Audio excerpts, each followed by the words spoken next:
Salam sejahtera untuk kita semua, untuk teman-teman sekalian.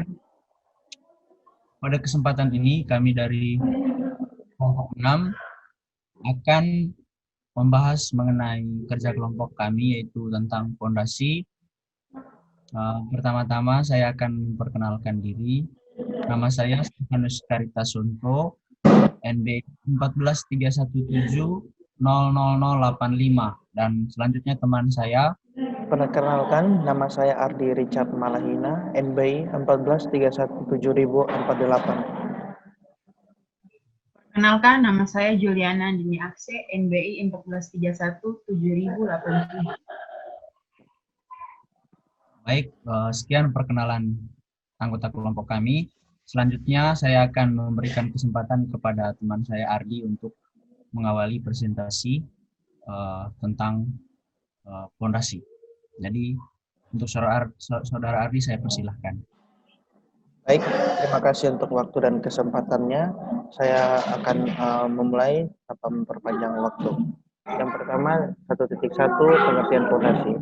Istilah fondasi digunakan dalam teknik sipil untuk mendefinisikan suatu konstruksi bangunan yang berfungsi sebagai penopang bangunan dan meneruskan beban bangunan di atasnya, atau disebut upper structure, ke lapisan tanah yang cukup kuat daya dukungnya.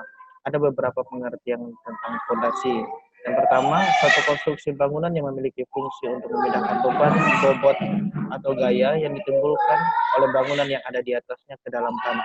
Yang kedua adalah bagian bangunan yang berhubungan bangunan tersebut dengan tanah, di mana tanah harus menerima beban dari bangunan tersebut, atau disebut beban mati dan beban hidup. Dan tugas fondasi untuk membagi beban itu sehingga tekanan tanah yang diizinkan daya dukung tidak terlewati.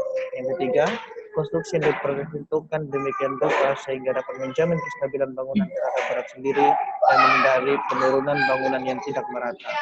Yang terakhir, menurut KKBI, fondasi adalah dasar bangunan yang kuat, biasanya terdapat di bawah permukaan tanah tempat bangunan itu didirikan. Yang berikutnya, 1.2, fungsi.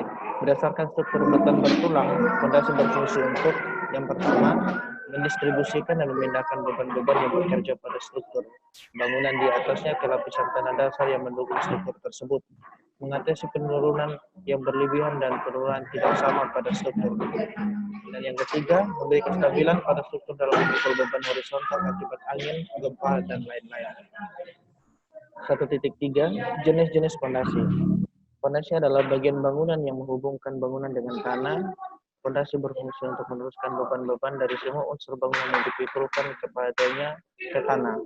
Fondasi harus diperhitungkan sedemikian rupa agar dapat menjamin kestabilan bangunan terhadap, yang pertama, beban bangunan, yang kedua, berat sendiri, yang ketiga, beban berguna, yang keempat, gaya-gaya luar seperti angin, gempa bumi, beban termis, beban dinamis, beban fondasi, gaya angkat air, momen, dan torsi. Berikutnya, fondasi dibedakan atas dua bagian, yaitu fondasi dangkal dan fondasi dalam. Nah, saya akan membahas fondasi dangkal. Fondasi jenis ini biasanya dilaksanakan pada tanah dengan kedalaman tanah tidak lebih dari 3 meter atau sepertiga dari lebar alas fondasi. Dengan kata lain, fondasi ini diterapkan pada tanah yang keras atau stabil yang mendukung struktur bangunan yang tidak terlalu berat dan tinggi dengan kedalaman tanah keras kurang dari 3 meter. Nah, berikut ini adalah contoh dari fondasi dangkal. Yang pertama, fondasi umpak. Biasanya jenis fondasi ini digunakan pada rumah adat, rumah kayu, dan rumah tradisional zaman dulu. Contohnya bisa dilihat di PPT ini, ada contoh gambarnya juga, gambar 1 fondasi umpak. Berikut yang kedua, fondasi batu bata. Jenis fondasi yang dibuat dengan bahan dasar batu bata, dalam pemasangannya disusun sedemikian rupa sehingga dapat menahan beban bangunan yang ada di atasnya dan meneruskan ke tanah. Fondasi batu bata adalah sama seperti fondasi batu kali. Fondasi ini biasanya dipakai pada bangunan lantai 1 di mana tanah keras terletak sangat dekat. Gambarnya bisa dilihat di PPT ini. Berikutnya yang ketiga, fondasi rolak bata. Pada awalnya fondasi rolak bata merupakan fondasi yang diaplikasikan untuk menopang berat beban pada bangunan. Namun pada saat ini Fondasi rollak batak telah lama ditinggalkan. Selain mahal, pemasangannya pun membutuhkan waktu yang lama serta tidak memiliki kekuatan yang bisa diandalkan. Akan tetapi fondasi ini tetap digunakan untuk menahan beban ringan, misalnya pada teras. Fondasi yang keempat, fondasi batu kali. Jenis fondasi yang bahan dasarnya batu kali. Fondasi ini digunakan untuk bangunan-bangunan sederhana pada tanah asli yang cukup baik.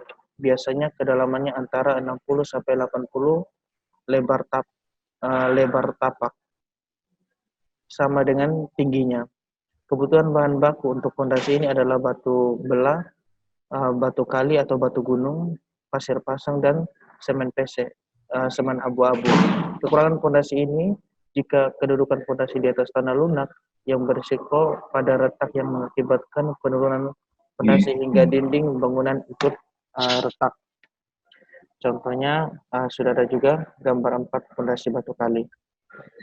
Berikutnya yang kelima, fondasi bor mini atau self-pile.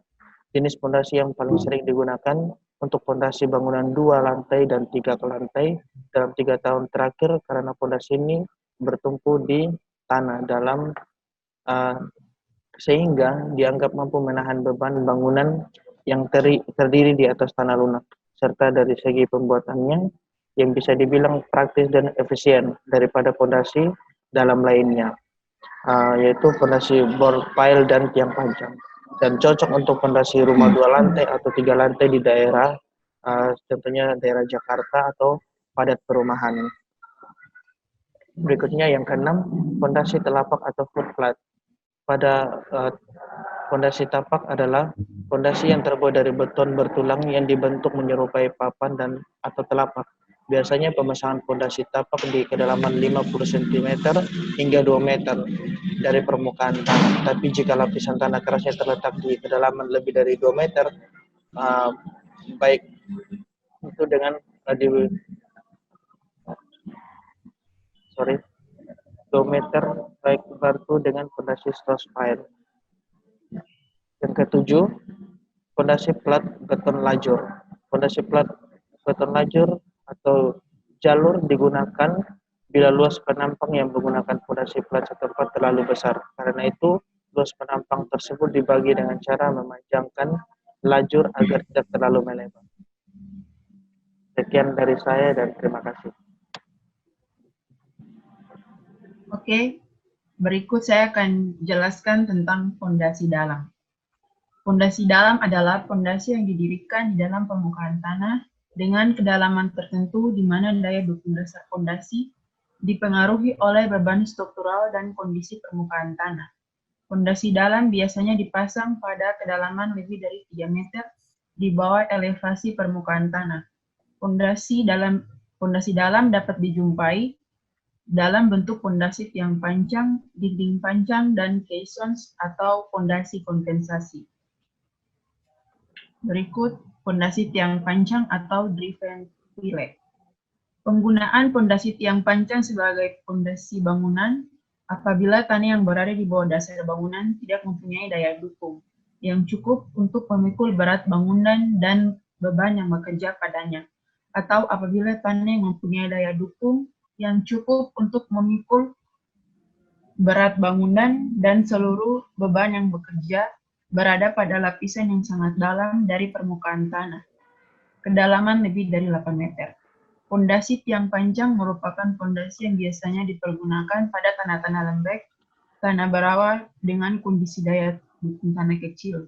Jadi fondasi tiang panjang adalah suatu konstruksi fondasi yang mampu menahan gaya ortogonal ke sumbu tiang dengan jalan menyerap benturan. Berikut contoh gambar dari fondasi yang panjang.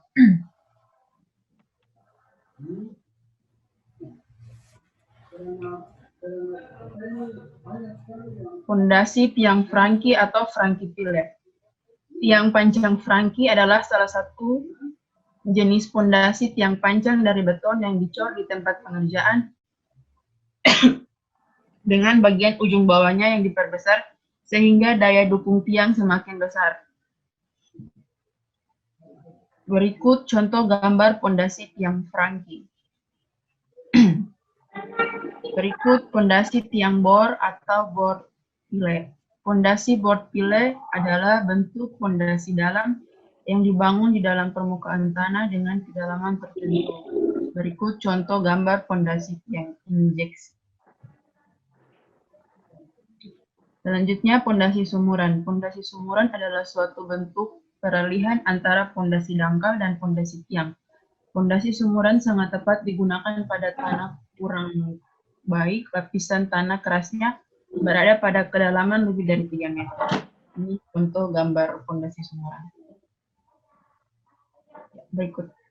Selanjutnya, faktor-faktor yang perlu dipertimbangkan dalam pemilihan pondasi adalah 1. Kondisi tanah yang akan dipasangi fondasi. 2. Batasan-batasan akibat konstruksi di atas fondasi.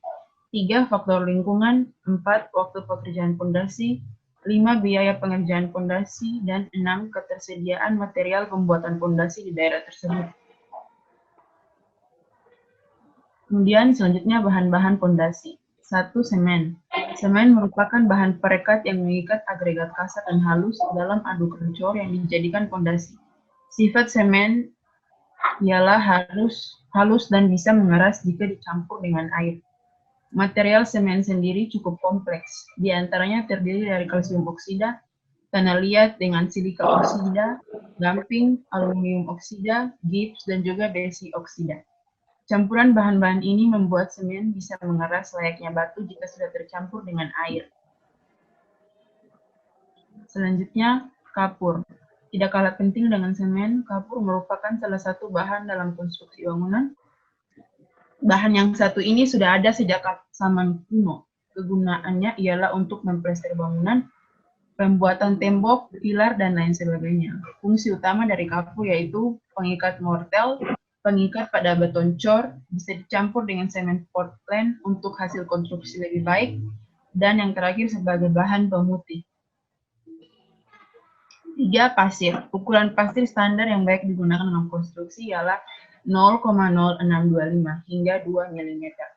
Pasir sendiri merupakan bahan yang berasal dari alam dengan materi pembentuk berupa silikon dioksida. Secara umum, jenisnya bisa dibedakan menjadi beruruk, pasir pasang, pasir putih bangka, pasir beton, dan pasir batu. Selanjutnya, air. Air adalah bahan utama dalam pembuatan fondasi bangunan. Beton cor, baik ready mix, precast, dan semua beton cor pada umumnya. Air yang digunakan dalam setiap konstruksi haruslah air bersih dan segar, tidak bercampur dengan bahan lain seperti minyak maupun unsur organik lainnya yang dapat mengganggu kualitas beton maupun konstruksi bangunan. Yang kelima, beton. Beton merupakan material wajib yang ada dalam setiap konstruksi. Bahan pembuatannya ialah dari pasir kerikil, semen, air, dan jika perlu bisa diberi penambahan agregat lain maupun bahan kimia agar kualitas beton lebih baik lagi. Oke, sekian dari saya. Baik, teman-teman sekalian, selanjutnya saya akan mempresentasikan contoh cara mengerjakan fondasi, di mana di slide ini terdapat prosedur perencanaan fondasi. Yang saya tampilkan di sini adalah contoh pengerjaan fondasi dangkal. Jadi step pertama itu perhitungan panjang penyaluran, kemudian step kedua menentukan dimensi fondasi, step 3 analisa punching shear, step 4 desain tulangan pelat, dan step 5 kesimpulan berupa gambar tulangan yang akan dipasang pada fondasi. Terus selanjutnya, jadi pada slide ini beban itu sudah sudah ditetapkan, di mana beban hidup dan beban mati. Terus ki urukan ki izin tanah juga sudah ditentukan, kemudian dimensi kolom juga segitu dengan dimensi tulangan dan mutu baja maupun mutu beton. Jadi untuk contoh pengerjaan di sini adalah fondasi dangkal, yaitu fondasi telapak atau footplate, di mana teman-teman bisa baca sendiri nanti, entah itu di PowerPoint ataupun di PDF yang akan dibagikan oleh dosen matkul. Untuk penjelasan lebih lanjutnya, nanti pada PDF juga akan dipaparkan juga cara mengerjakan fondasi dalam, yaitu file cap. Jadi sama juga, jadi gaya dalamnya sudah ditentukan, kemudian mutu beton sama mutu tulangan juga sudah ditentukan. Jadi mungkin demikian presentasi dari kelompok kami, dari kelompok 6. Jadi barangkali nanti teman-teman ada pertanyaan, masukan, ataupun ada hal-hal yang kurang dimengerti, silakan nanti di-share-kan di grup, baik berupa pertanyaan langsung ataupun menggunakan berupa file untuk bertanyakan. Jadi sekian, terima kasih. Sekian dan terima kasih guys, thank you.